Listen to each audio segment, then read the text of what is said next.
Salut, dans cette vidéo, je vais vous parler des Ricta Clouds, de très bonnes roues, mais qui sont juste pas faites pour moi.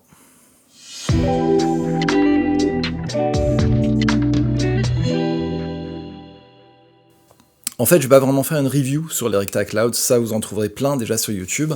Je voulais apporter une correction sur quelque chose que j'ai dit dans une de mes vidéos et qui s'est avéré faux.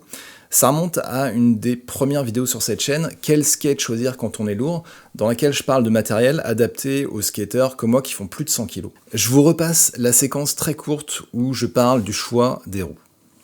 Roulement et roues, rien à dire, que vous fassiez 70 ou 102 kg, ça change pas grand chose. Si vous avez du matos correct, ça tiendra. Ce qui s'est avéré complètement faux, j'en suis désolé, et la preuve en est avec donc ces Ricta Clouds que j'ai défoncé en une quinzaine de sessions, vous voyez elles sont encore presque neuves, et ce clairement à cause de mon poids.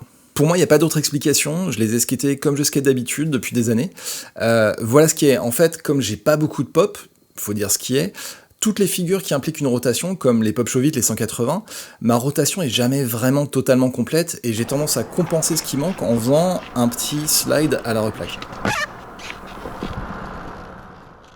Et un fort impact à la replaque plus un slide, forcément ça met beaucoup de pression sur les roues, et les Ricta Clouds, elles n'ont pas supporté, ça les a littéralement déchirées. Alors je parle de Ricta Clouds, mais en fait c'est pas Ricta Clouds le problème, j'aurais pu parler d'autres marques, d'autres modèles. Le problème c'est la technologie qui est derrière. Normalement une roue de skate, généralement une roue de skate c'est moulé dans un seul matériau, même s'il y a différentes formules dans l'uréthane pour avoir différentes duretés, ça reste quand même un seul matériau. Et là la différence, j'espère qu'on voit bien, il y a un noyau en fait en plastique dur, et l'uréthane est tout autour. Alors même si on le voit, l'uréthane il est pris dans le plastique, ça reste quand même deux matériaux distincts qui peuvent se désolidariser, et c'est exactement ce qui s'est passé avec moi. Alors effectivement, Ricta c'est les plus connus à utiliser cette technologie, mais il y a plein d'autres marques qui ont ce type de roue, chez OJ Wheels, chez Speedfire, Powell.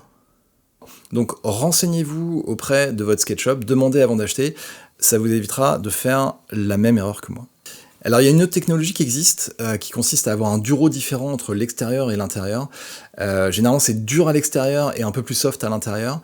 Ça j'ai jamais testé, j'ai jamais essayé, mais honnêtement je m'en méfie, parce que pour moi c'est le même principe, c'est deux matériaux distincts, et je suis pas sûr du tout que ça puisse résister à des grosses contraintes. Encore une fois, n'hésitez pas à demander conseil auprès de votre skate shop local en fonction de votre style de skate, de votre gabarit, parce que les roues ça coûte cher, ce serait con de les défoncer en 15 sessions comme je l'ai fait.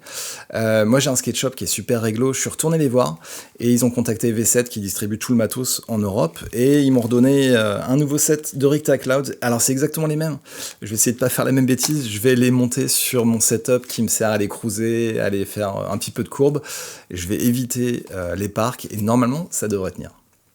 Donc voilà pour les Ricta Clouds, et donc toutes les roues qui ont deux composants, comme ça, qui ne sont pas adaptés aux skateurs lourds. Et je sais qu'on est nombreux, il y a pas mal de skateurs qui mettent des commentaires sous mes vidéos, qui eux aussi cherchent du matos qui leur convient, qui se galèrent. Donc voilà, j'espère que cette vidéo pourra à nouveau vous être utile. Je vous embrasse, ciao.